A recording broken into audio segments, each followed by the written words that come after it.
우리는 뇌가 인체의 생명활동을 주도하고 지배하는 것으로 생각합니다. 뇌는 잠재의식 속에 본성의 신호를 받아 송수신기 역할을 할 뿐이죠. 인간의 모든 생명활동을 지휘하는 것은 잠재의식인 것입니다. 사람마다 같은 상황에서 다른 선택을 하는 이유는 뭘까요? 과거에 경험했던 정보에 따라 잠재의식에 의해 선택도 달라지게 됩니다. 신생물학자인 브루스 립튼 박사의 연설 내용 중 일부입니다.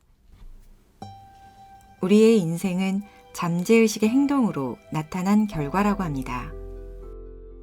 우리 인생의 95%는 7살 때까지 만들어진 삶의 프로그램에서 나옵니다. 사실 모든 사람의 인생 첫 7년은 최면을 다운받는 것입니다. 7세 이하 아이들의 뇌는 진동 주파수가 낮습니다. 머리에 뇌활동을 감지하는 뇌파 검사기를 부착하면 알 수 있어요. 7세 이하 아이는 의식 상태보다 낮은 주파수대를 가지고 있죠. 그것을 세타파라고 합니다. 세타는 상상 영역입니다. 예를 들어 아이들이 찰흙으로 만든 파이로 파티를 하듯이요. 그러나 그들에겐 진짜 상황입니다. 아이가 빗자루를 탑니다. 그것이 세타, 상상입니다. 세타는 또한 최면과 같습니다. 그 생각은 의식이 만들어지기 전입니다. 이 행성에서 살기 위해 어떤 프로그램이 필요한지 알 수 있도록 자연은 삶의 처음 7년을 만들었죠. 그것을 어떻게 얻을 수 있을까요? 세타는 최면이죠. 그냥 보는 겁니다. 부모님을 보고, 형제들을 보고, 공동체를 봅니다. 그렇게 보면서 배우죠. 얼마나 많은 규칙이 있나요? 생각해 보세요. 가족의 구성원이 되기 위해서, 지역 사회의 구성원이 되기 위해서는 규칙이 있는데요. 생후 7년간 그들은 관찰하면서 그냥 모조리 다운로드합니다. 유명한 저서 부자아빠, 가난한 아빠에서 기본적으로 말하는 건 가난한 가족에서 태어났으면 인생 전체가 부자가 되려고 고생할 수 있지만 부자가 되기 힘들죠. 부자 가족에서 태어났으면 인생 전체가 바보 같을 순 있는데 부자는 됩니다. 생각 때문이 아니라 무의식적인 행동 때문입니다. 그것은 부자 가족으로부터 아이들에게 다운로드된 행동이죠. 그건 무의식적으로 이루어지죠. 그래서 무의식적으로 알맞은 행동을 합니다. 그들이 의식적인 마음을 쓰더라도 우둔하게 보일 순 있습니다. 하지만 그건 무의식적인 겁니다. 가난한 사람들도 똑같습니다. 가난한 사람들은 가족으로부터 받은 믿음이 있습니다. 너는 안 돼. 인생은 힘든 거야. 많은 게 힘든데 할 수 있겠어? 그렇게 프로그램을 받게 되면 삶의 95%의 시간은 당신 스스로를 방해할 것입니다. 그렇게 프로그램을 받게 되면 그 프로그래밍 때문에 가난한 사람은 계속 가난하고 부자인 사람은 부자로 있는 겁니다. 우리 인생의 95%는 잠재의식의 프로그램에서 오는 겁니다. 매일매일 삶의 5%만이 의식을 사용하죠. 그것이 창의성입니다.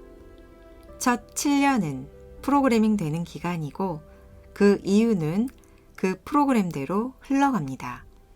당신이 좋아하는 것들이 자신의 삶에 깔리는 것은 그것을 지원하는 프로그램을 당신이 가지고 있기 때문이죠. 하지만 당신이 무엇을 이루기 위해 많은 노력을 기울이는 것들이 있죠. 왜 그렇게 열심히 하는 거죠? 필연적으로 당신은 그런 결과를 지원하지 않는 프로그램을 가지고 있고 그 프로그램을 깔려고 계속 덮어쓰기를 하는 겁니다. 단지 인생을 보며 말하세요. 내가 어디에서 고심하고 있는 거지? 왜냐하면 당신이 노력하는 모든 곳은 필연적으로 잠재의식 속의 프로그램이고 그것은 당신이 찾고 있는 목적지가 지원되지 않는 프로그램이기 때문입니다. 의식적 마인드는 창조적이고 어떤 방법으로든 배울 수 있죠. 책도 읽고 강의도 가고 이런 동영상을 듣는 방법을 통해서요. 그래서 의식적 마인드는 깨달음을 얻게 됩니다. 하지만 잠재적인 마인드는 그런 식으로 배우지 않아요. 잠재적인 마인드는 자연스럽게 두 가지 근본적인 방법을 배웁니다. 태어나서 7년은 최면이고 7세 이후에는 어떻게 새로운 프로그램을 넣을까요? 반복, 연습입니다. 운전하고 싶은데 그냥 열쇠를 가지고 차에 앉기만 해서는 배울 수 없죠. 운전을 하는 것은 연습해야만 하죠. 알파벳을 배우고 싶다면 얼마나 많이 A부터 Z까지 연습했나요? 무언가를 달성하기 전에 그것을 먼저 연습해야 한다는 것을 알 것입니다. 그래서 잠재적인 마인드를 훈련하는 방법은 두 가지입니다. 최면과 반복입니다. 저는 반복을 좋아하는데 무언가를 이룰 때까지 속여라 라는 문구 때문이죠. 내가 행복한 사람이 아닌데 행복해지고 싶다면 난 행복하다를 온종일 반복하세요. 행복해 보이지 않는데 내가 누구한테 말하고 있지? 라고 혼잣말도 하겠죠. 반복적으로 내가 잠재의식에게 말하는 겁니다. 일단 잠재의식이 나는 행복하다를 인지하게 되면 이제 자동으로 되는 겁니다. 우리 인생의 95%는 바로 그 잠재의식에서 나오게 됩니다. 그래서 긍정 암시문이나 감사 일기를 쓰는 것도 도움이 됩니다. 그것을 매일 하는 이유가 반복이죠. 하지만 냉장고에 뭔가를 써서 붙여놓는 것은 제안에 더 가까운 것이지 반복이 아닙니다. 그래서 반복은 잘 작동하지 않아요. 반복은 습관이죠.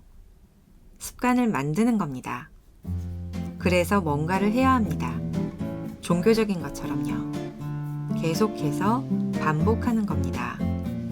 잠재의식이 작동할 수 있도록 우리의 인생의 95%는 그 잠재의식에서 나옵니다.